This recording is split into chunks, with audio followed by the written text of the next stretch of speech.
तो स्टूडेंट्स, चलिए हम लोग भारत के भूगोल को बढ़ाते हैं और जिसमें हम अभी हिमालय का अपना चैप्टर कर रहे हैं।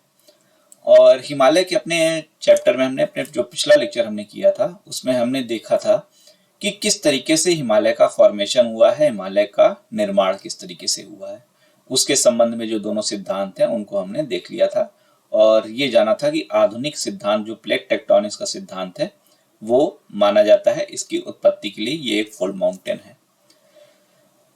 तो ये सारी बातें तो हमने कर ली थी। साथ में हमने देखा था कि हिमालय के 4 डिवीजन किए जाते हैं। अगर हम ओवरऑल देखें तो trans Himalaya, greater Himalaya, middle Himalaya और शिवालिक हिमालय। इन्हीं चारों को हमको कुछ पॉइंट्स को देखना पड़ेगा कि किस तरीके से इनमें क्या क्या खास बातें हैं, कि इन क्षेत्रों में ट्रांस हिमालय में कौन से क्षेत्र आते हैं, ग्रेटर हिमालय में कौन से क्षेत्र आते हैं, कौन सी चोटियां आती हैं। उन सब चीजों को अलग अलग हमको देखना पड़ेगा। तो चलिए हम सबसे पहले आज शुरू करते हैं और देखते हैं कि किस तरीके से इनका फर्दर डिवीजन वगैरह होता है, कौन कौन सी श्रेणियां अलग अलग क्षेत्रों में पाई जाती हैं, उनको हम आगे बढ़ाते हैं। जैसा कि हम हिमालय की जब हम बात कर रहे थे, हमने देखा था तो हमने ट्रांस हिमालय की बात की थी कि ट्रांस हिमालय का निर्माण पहले हुआ है और उसके बाद में एक एक करके इनके निर्माण होते गए हैं। एक साथ में कोई निर्माण नहीं हुआ। ट्रांस के बाद ग्रेटर, ग्रेटर के बाद में इस तरीके से इनका निर्माण हुआ है।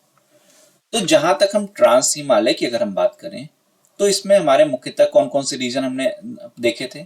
काराकोरम की जो श्रेणी है, लद्दाख की जो श्रेणी है, जास्कर की जो श्रेणी है, कैलाश की जो श्रेणी है। Karakoram range, Ladakh range, Zanskar range and Kailash, ये चारों जो हमारे हैं ये हमारे किसके पार्ट आ जाते हैं? ये हमारे पार हिमालय या फिर कह लें ट्रांस हिमालय के पार्ट हैं। और इसके बाद में हमारा ग्रेटर हिमालय शुरू होता है। ठीक है, इसके बाद में हमारे ग्रेटर हिमालय शुरू होता है। तो इस तरीके से तो इनका विस्तार है। लेकिन ओवरऑल अगर जैसे हम इनकी लंबाई चौड़ाई की बात कर लेते हैं तो यहां से यहां तक जो विस्तार है या फिर अलग अलग रीजन में इनका जो चौड़ाई हो रही है, लंबाई कितनी है, चौड़ाई इनकी अलग अलग रीजन में। जैसे ये पूर्वांचल की जो पहाड़ियां हैं, ये पूर्वांचल की पहाड़ियां भी तो हमारी किसकी पार्ट हैं? हिमालय की ही पार्ट है। ठीक है, तो इनकी लंबाई चौड़ाई कितनी है? तो अगर हम इनकी लंबाई की बात करते हैं, यहां से यहां तक ईस्ट टू वेस्ट की बात करते हैं, कहां से? पूर्व से पश्चिम की, ईस्ट टू वेस्ट की अगर हम बात करते हैं तो ये अप्रॉक्स में है 2500 किलोमीटर। कितना? 2500 किलोमीटर। वेरएज हमारा ये जो है नॉर्थ टू साउथ की अगर हम बात करते हैं तो ये हमारा वेरी करता है 160 किलोमीटर से लेकर 400 किलोमीटर तक। अब वेरी क्यों कर रहा है? क्योंकि आप समझ सकते, देखिए यहां से यहां तक में है, यहाँ पर ज्यादा है, फिर यहाँ पर ये अलग है, यहाँ पर हमको पूरी चौड़ाई देखने को नहीं मिलती है। तो इस तरीके से हमको क्या कर सकते हैं, इसका जो है हमको देखने को मिलता है कि इसकी चौड़ाई में वेरिएशन है। खास बात यहाँ पर क्या है कि गारो, खासी, जयंतियां जो किसके भाग हैं? मेघालय पठार के भाग है ना। तो हमने मेघालय प्लेटू जब किया था अपना प्लेटू में, तो हमने देखा था कि ये किस तरह से मालदा गैप से भारत के प्रायद्वीपीय पठार से अलग हो गया है। बट ये हिमालय का पार्ट नहीं है, ये हिमालय का पार्ट नहीं है, बल्कि किसका पार्ट है? भारत के प्रायद्वीपीय पठार का भाग है जो मालदा गैप से अलग है। ठीक है, तो कभी अगर इस तरह का आपको कंफ्यूजन क्रिएट किया जाए किसी क्वेश्चन में तो इस चीज को कंफ्यूज मत होइएगा, याद रखिएगा। नॉर्थ टू साउथ में कितना हो जाता है? 160 टू 400 किलोमीटर और वेस्ट टू ईस्ट में हमारा 2500 किलोमीटर देखने को मिलता है। मिजोरम, नागापुर, मणिपुर, ये जो है हमारी नॉर्थ ईस्ट की पहाड़ियां हैं, जैसा कि हमने पहले भी देखा हुआ है। इसमें तो कोई बहुत बड़ी चीज है नहीं। ऑलरेडी हम जानते हैं कि नागा हिल्स, मिजो हिल्स, ये सब हमारी जितनी आती हैं ये पूर्वांचल की पहाड़ियां, नॉर्थ ईस्ट की पहाड़ियां जो है हमारी किसकी पार्ट है? ये हमारी पूर्वांचल की जो पहाड़ियां, ये सारी की सारी हमारी हिमालय की पार्ट है। बट गारो, खासी, जयंतिया जो कि मेघालय के पार्ट है, मेघालय प्लेटू का भाग है, वो इधर में हमारा किसका भाग है? इंडियन प्लेटू का है, वो हिमालय का नहीं है। ठीक है, उसके अलावा बहुत सारी चोटियों को भी अभी हम आगे चल के देखें। जैसे आपको यहाँ पर माउंट एवरेस्ट देखने को मिल रहा है, मकालू, कंचनजंगा, कुछ दर्रे भी आपको देखने को मिलेंगे, जलेप्सा, बोमडिला, बुमला। तो इन दर्रों को भी देखेंगे कौन कौन से क्षेत्र में आते हैं। ठीक है, वो सारी चीजें हम देखेंगे। यहाँ पर देखिए आपको एक चोटी दिख रही है, नामचा बरवा। नदियां भी बहुत सारी यहाँ से निकलती हैं। तो यहाँ पर हमको इस क्षेत्र में हमको reverse, passes, peaks, regional division, ये सारी चीजें हमको देखने को मिलती हैं जिनको हमको पढ़ना रहता है। ठीक है, कहाँ पे कौन सी पीक है, किस सीक्वेंस उनका लगाने को आ जाता है, किस क्षेत्र से कौन सी नदी निकल रही है, तो ये सारी चीजें हमको देखने को यहाँ पर मिलती हैं। और कौन से स्टेट में कौन सा पास पड़ रहा है, किनको कनेक्ट कर रहा है, किन किन क्षेत्रों को, अगर रिवर कहीं से निकल रही तो कहाँ कहाँ से फ्लो करते हुए आगे बढ़ रही है, कहाँ तक जा रही है, ये सारी बातें हमको यहाँ पर देखनी है। तो चलिए एक एक करके देखते जाते हैं और देखते हैं कि सबसे पहले डिवीजन को अगर हम देखते हैं। देखिए, अगर हम इस तरीके से सिर्फ देखें तो इधर हमारा ईस्ट होता है, इधर हमारा वेस्ट होता है, इधर हमारा नॉर्थ होता है, इधर हमारा साउथ होता है। ये तो आपको पता है बचपन से ही। ये वाला पोर्शन हमारा अगर हम देखें यहाँ से इधर से इधर, तो ये पूरा विस्तार क्या है, 2500 किलोमीटर के लगभग में ईस्ट टू वेस्ट विस्तार है। ईस्ट टू वेस्ट हमको विस्तार देखने को मिलता है। अब ईस्ट टू वेस्ट विस्तार तो है, लेकिन इसका फर्दर डिवीजन किया जाता है। कितने कौन किसमें किसमें, वेस्टर्न हिमालय में, पश्चिमी हिमालय में, पूर्वी हिमालय में और मध्य हिमालय, सेंट्रल हिमालय में। ठीक है, सेंट्रल हिमालय में किसमें किसमें डिवीजन किया जा रहा है, वेस्टर्न, सेंट्रल एंड ईस्टर्न, इनमें हमको इनका विभाजन देखने को मिलता है। अब अगर जहां पर हम वेस्टर्न की जैसे बात करते हैं, केवल केवल किसकी बात करते हैं, वेस्टर्न की, तो ये कहां से कहां तक है। वेस्टर्न में हमारा देखने को मिलता है जो हमारा कुमाऊं हिमालय का पार्ट है और जो हमारा पंजाब हिमालय का पार्ट है। कौन कौन सा, कुमाऊं और तो हमारा इसमें जाएगा, इसमें सेंट्रल में सॉरी, कश्मीर हिमालय एंड पंजाब हिमालय का जो हमारा पार्ट है, कश्मीर इसमें चले जाते हैं वेस्टर्न हिमालय में, ये हमारे पश्चिमी हिमालय के पार्ट बन जाते हैं। जबकि हम सेंट्रल हिमालय की, अगर मध्य हिमालय की बात करते हैं, तो इसमें हमको कुमाऊं का हिमालय और नेपाल का हिमालय देखने को मिलता है। जब पूर्वी हिमालय में जाते हैं, ईस्टर्न में जाते हैं, तो सिक्किम, दार्जिलिंग के बगल में हमारा भूटान हिमालय और फिर हमारा जो हमारा अरुणाचल का हिमालय है। ये तीन हमको देखने को मिलते हैं ईस्टर्न हिमालय में, अरुणाचल हिमालय, भूटान हिमालय, सिक्किम हिमालय, दार्जिलिंग हिमालय, या दोनों को पूरा मिला ले तो भी सिक्किम हिमालय एक नाम भी दे दिया जाता है। तो इस तरीके से हमको एक इनका नॉर्थ ईस्ट टू वेस्ट विस्तार देखने को मिलता है। कौन कौन सा हमारा, एक तो हमारा वेस्टर्न हो गया, ये हमारा हुआ सेंट्रल, ये हमारा हुआ ईस्टर्न। इसमें हमारे कौन कौन से रीजन आ रहे थे, सिक्किम, जिसमें दार्जिलिंग भी आप कंसीडर करिए, उसके बाद में हमारा भूटान, इसके बाद में हमारा अरुणाचल। ये तीन हिमालय के क्षेत्र जो आते हैं वो ईस्टर्न हिमालय पर, पूर्वी हिमालय में आ जाते हैं। जबकि हमारा कुमाऊं का पोर्शन, कुमाऊं सा नेपाल, ये हमारे किस में आ जाते हैं, सेंट्रल या मध्य हिमालय में। वेस्टर्न हिमालय में कौन कौन सा आ रहा है हमारा, पंजाब का पोर्शन और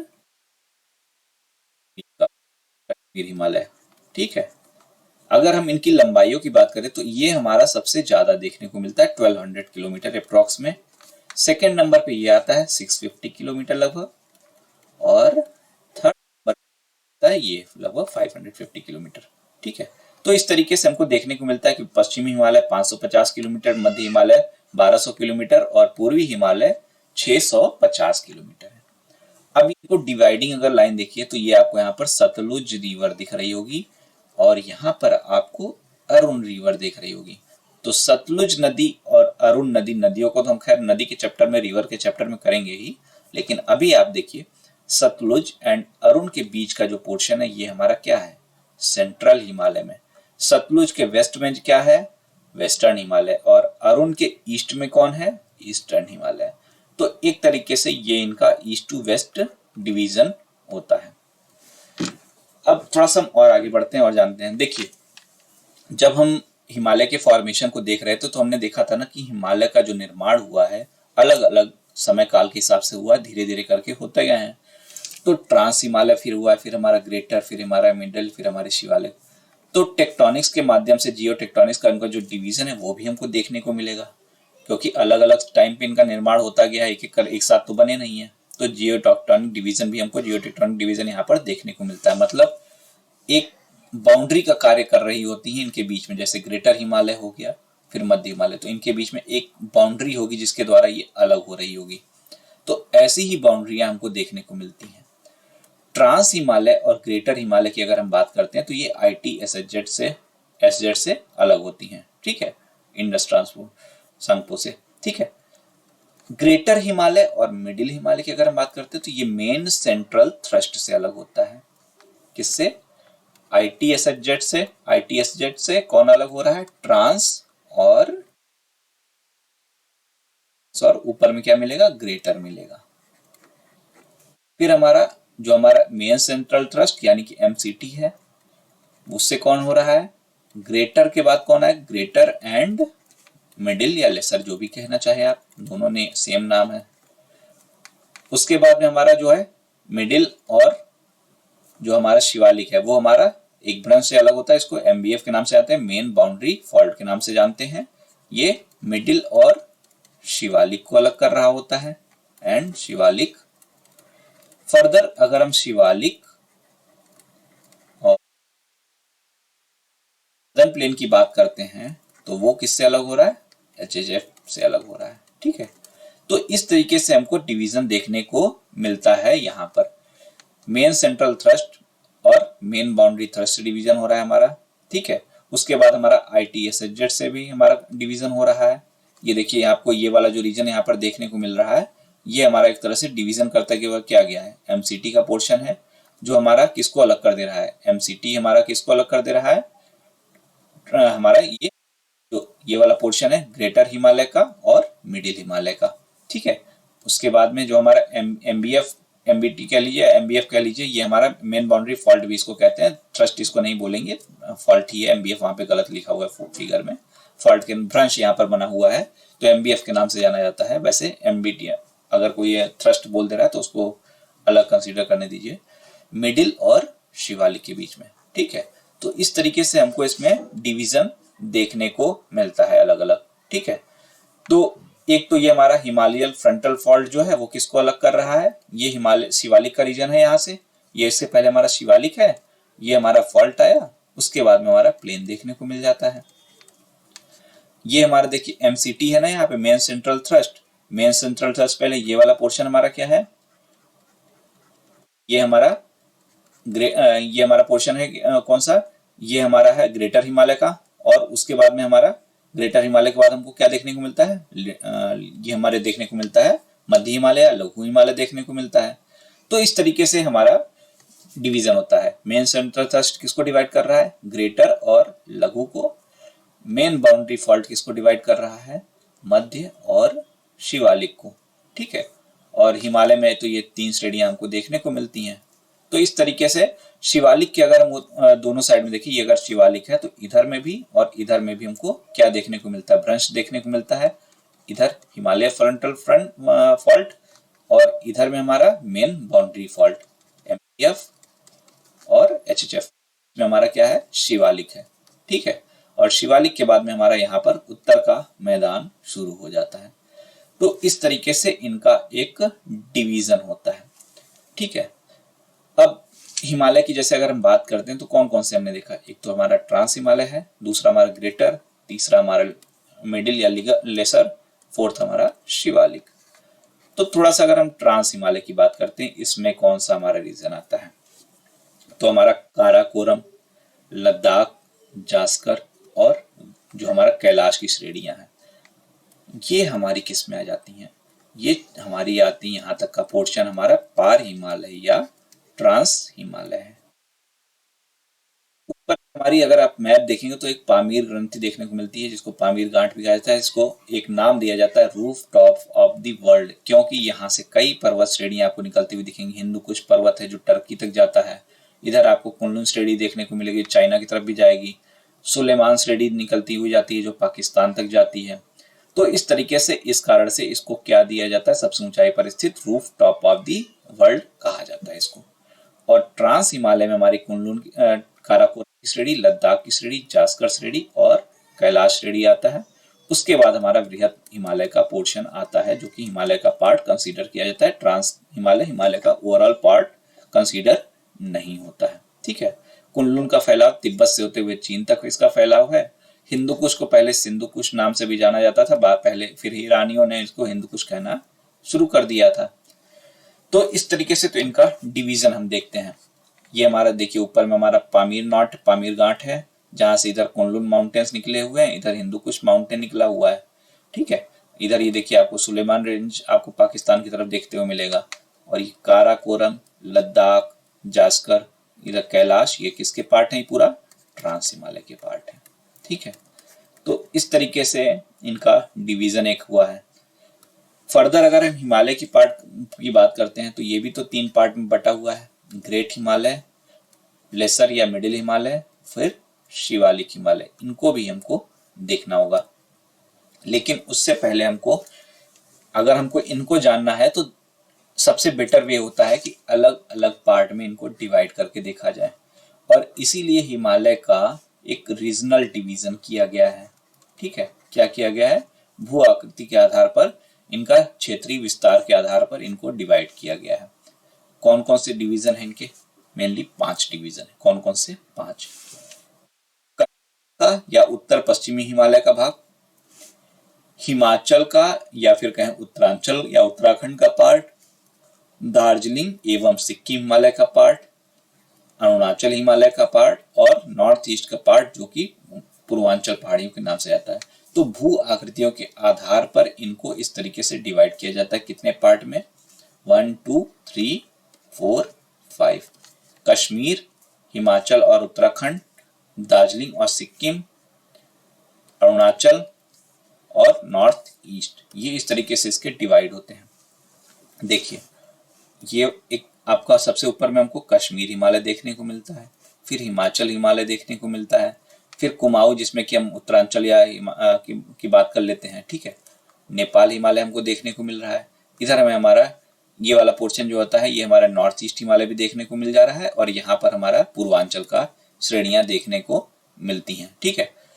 पंजाब, कुमाऊं, नेपाल, और इधर हमारा सिक्किम ये रहेगा लास्ट में हमारा। इधर यहाँ पर पोर्शन में हमको अरुणाचल हिमालय देखने को मिलता है। फिर ये वाला पोर्शन इधर में हमारा ये पूरा पूर्वांचल हो गया, ये पूरा अरुणाचल हो गया, ये वाला पोर्शन जो हमारा यहाँ पर हुआ सिक्किम हिमालय का हुआ। तो इस तरीके से हमको विस्तार यहाँ पर देखने को मिलते हैं भू आकृतियों के आधार पर। ठीक है। तो एक तो ये इनका डिवीजन हो जाता है कि भू आकृतियों के आधार पर किस तरह से डिवीजन किया जाता है। अगर जैसे हम कश्मीर हिमालय की बात करते हैं, कश्मीर या फिर नॉर्थ वेस्ट या फिर नॉर्थ उत्तर पश्चिम हिमालय की, तो इसमें हमको 4 श्रेणियां देखने को मिलती हैं। काराकोरम, लद्दाख और जास्कर, और चौथा कौन सा है? पीर पंजाल की श्रेणी। ये तीनों आपने किस में पाया था? अभी ट्रांस हिमालय का पार्ट था, लेकिन ये पार्ट किसका है? ये पार्ट ग्रेट हिमालय में आ जाता है। तो इस तरीके से हमारा कश्मीर हिमालय की अगर हम बात करते हैं तो उसमें हमको 4 क्षेत्र देखने को मिलते हैं। काराकोरम, लद्दाख, पीर पंजाल और जास्कर। ये 4 श्रेणियां हमको कहाँ देखने को मिलती हैं? कश्मीर या उत्तर पश्चिम हिमालय में देखने को मिलती हैं। जिसमें से अगर हम इसको ये क्षेत्र कहें, यहाँ पर वर्षा बहुत कम होती है, तो इस कारण से इसको अगर हम कहें कोल्ड डेजर्ट के नाम से भी जाना जाता है। ट्रांस हिमालय श्रेणी हिमालय के उत्तर में स्थित है, हिमालय की तुलना में पुरानी है, ये तो हमने पहले किया है। काराकोरम, लद्दाख, जास्कर श्रेणियां ट्रांस हिमालय का पार्ट है। K2 जो कि भारत की सबसे ऊंची चोटी, भारत की, आप याद रखिएगा अगर हिमालय की हम देखते हैं तो क्या करते हैं? माउंट एवरेस्ट की बात करते हैं ना, लेकिन माउंट एवरेस्ट नेपाल में स्थित है। ये हमारा K2 जो है भारत की सबसे ऊंची चोटी है, और विश्व की दूसरी सबसे ऊंची चोटी है। ये काराकोरम श्रेणी में स्थित है। कहां पर स्थित है? काराकोरम श्रेणी में, जहां पर काराकोरम का दर्रा भी पाया जाता है, कश्मीर से चीन को जोड़ता है। ठीक है। तो इस तरीके से अगर हम बात करते हैं तो ये यहाँ पर विस्तार देखने को मिलता है। हिमाच्छादन के कारण वर्ष में यहाँ पर ये 6 माह तक बंद रहता है। ये सभी चीजें तो फैक्चुअल है, जिसको आपको याद रखना है। तो K2 कौन सी है? भारत की दूसरी सबसे ऊंची चोटी है। K2 भारत की दूसरी सबसे ऊंची चोटी है, जो कि कहां पर स्थित है? काराकोरम श्रेणी में स्थित है। ठीक है, और यहीं पर काराकोरम दर्रा भी देखने को मिलता है। और अगर हम बात करते हैं आगे, थोड़ा सा देखते हैं पॉइंट्स को, ये सारे पॉइंट्स आपको नोट करते हुए जाइएगा। काराकोरम की श्रेणी में हमको कई सारे ग्लेशियर भी देखने को मिलते हैं, जिसमें सबसे लंबा ग्लेशियर है सियाचिन का ग्लेशियर। ठीक है, भारत का सबसे लंबा ग्लेशियर है ये, और यह भी काराकोरम श्रेणी में स्थित है। तो काराकोरम में आपको 2 पॉइंट्स मिल रहे हैं, एक तो सबसे ऊंची चोटी भी भारत की इसी क्षेत्र में है, और सबसे लंबा ग्लेशियर भी भारत का इसी क्षेत्र में है। ठीक है, सियाचिन भी और केटू माउंटेन श्रेणी भी। इसके अलावा एक और पर्वत श्रेणी भी यहाँ पर देखने को मिलती है, जिसका नाम है कृष्णगिरी पर्वत। क्या नाम है? कृष्णगिरी पर्वत भी हमको यहाँ पर देखने को मिलता है काराकोरम के रेंज में, कृष्णगिरी पर्वत। तो ये 3 चीज हो गई। उसके बाद कैलाश श्रेणी भी तो हमारा जास्कर का ही पार्ट था, वहां पर हमको क्या देखने को मिलता है? माउंट कैलाश। अगर हम लद्दाख श्रेणी की बात करते हैं तो उसका सबसे ऊंचा शिखर माउंट राकापोशी है, माउंट राकापोशी है, और ये भारत का मिनिमम वर्षा वाला क्षेत्र भी है, इसको आप याद रखिएगा। भारत का सबसे मिनिमम वर्षा वाला क्षेत्र कौन सा है? तो भारत का सबसे मिनिमम वर्षा वाला क्षेत्र यही लद्दाख का क्षेत्र है, जो कि, और यहाँ का सबसे ऊंची चोटी कौन सी है? माउंट राकापोशी चोटी यहाँ की सबसे ऊंची चोटी है। तो कभी अगर मैच वगैरह करने के लिए आ जाए श्रेणी के हिसाब से चोटियों को, तो केटू और कृष्णगिरी जाएंगे किसमें? हमारे जाएंगे काराकोरम में। राकापोशी हमारा जाएगा लद्दाख में। सिंधु नदी लद्दाख को काटकर बुर्जिगार्ड्स का निर्माण करती है, ये भी एक पॉइंट है। सिंधु नदी वगैरह को हम देखेंगे तब इसको हम डिटेल में देखेंगे। ठीक है, तो एक ये डिवीजन हुआ इस तरीके से। काराकोरम के बारे में अगर हम देखते हैं और लद्दाख के बारे में, चोटियों के बारे में बात करते हैं, तो ये उत्तर पूर्वी नहीं, यहाँ पे वेस्ट होगा, पश्चिमी होगा। उत्तर पश्चिम भाग बृहत हिमालय एवं काराकोरम के बीच में स्थित है। यह एक ठंडा मरुस्थल है। हमने कहा ना कि यहाँ पे बर्फ आच्छादन रहता है, लेकिन वर्षा नहीं होती है, और वर्षा के आधार पर, जितनी वर्षा होती है उसके आधार पर हम डेजर्ट को क्लासिफिकेशन करते हैं। तो ये हमारा एक ठंडा मरुस्थल है। ठीक है, बृहत हिमालय यानी ग्रेट हिमालय और पीर पंजाल, जो हमने 4 डिवीजन देखे किसके? पश्चिम हिमालय में, कश्मीर हिमालय में, लास्ट हमारा क्या था? पीर पंजाल था ना। तो पीर पंजाल और ग्रेटर हिमालय के बीच में हमको कश्मीर घाटी देखने को मिलती है, और डल झील भी देखने को मिलती है। जब हम बृहत हिमालय करेंगे तो वहां पे इसको देख भी पाएंगे किस तरीके से यहाँ पर कश्मीर घाटी और डल झील हमको देखने को मिलती हैं। इस क्षेत्र में हमारी कई सारी ग्लेशियर वगैरह भी हैं, और साथ में सेब की खेती और जाफरान की खेती यहाँ पर बहुत होती है। और सेब की खेती जहां पर होती है उस क्षेत्र को कहते हैं करेवा के मैदान है, जो एक प्रकार के क्या होते हैं? पासेस होते हैं। एक प्रकार के ये पासेस हैं, दर्रे हैं। ठीक है, तो ये हमारे देखने को मिल जाती हैं यहाँ पर चीजें। ठीक है, तो करेवा एक प्रकार का दर्रा है जो यह देखने को मिल रहा है, और जाफरान की खेती भी यहाँ पर हो रही है। उसके अलावा यहाँ पर कई सारे ग्लेशियर भी हमको देखने को मिलते हैं, जैसे हिस्पर, ब्याजो, बाल्टोरो, बातुरा। ठीक है, और ये सारे के सारे कहाँ हैं? काराकोरम श्रेणी में हमको देखने को मिलते हैं। अगर हम सीक्वेंस इसका देखना चाहें तो हम सीक्वेंस भी देख सकते हैं। बाकुरा ग्लेशियर, फिर हमारा हिस्पर, बाकुरा, हिस्पर, बैफो, बाल्टोरो, फिर सियाचिन। सियाचिन की बात करें तो ये भारत का सबसे लंबा ग्लेशियर भी है। ठीक है, तो ये हमारे क्या हैं? सारे ग्लेशियर हमको इस रेंज में हमको देखने को मिलते हैं। ये हमारा, अगर हम लद्दाख की बात करते हैं, लद्दाख में माउंट राकापोशी यहाँ की सबसे ऊंची चोटी है, और काराकोरम रेंज में हमको बाकुरा देखने को मिल रहा है, हिस्पर देखने को मिल रहा है, बैफो मिल रहा है, बाल्टोरा मिल रहा है, और सियाचिन मिल रहा है। अगर क्रम से भी पूछा जाए तो यही सीक्वेंस है। ठीक है, वेस्ट टू ईस्ट अगर आपसे सीक्वेंस लगाने को कह दिया जाए तो यही सीक्वेंस आपको मिलेगा। बाकुरा, फिर हिस्पर, फिर बैफो, फिर बाल्टोरा, फिर सियाचिन। ठीक है, तो इस तरीके से इनका हमको डिवीजन भी देखने को मिलता है।